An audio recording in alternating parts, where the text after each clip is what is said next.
मारुतनन्दन नमो नमः। कष्टभञ्जन नमो नमः।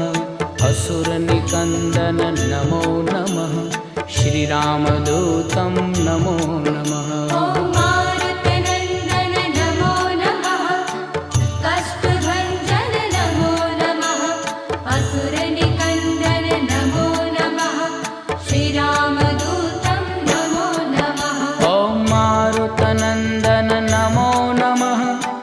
कष्टभञ्जन नमो नमः। असुरनिकन्दन नमो नमः। श्रीरामदूतं नमो नमः।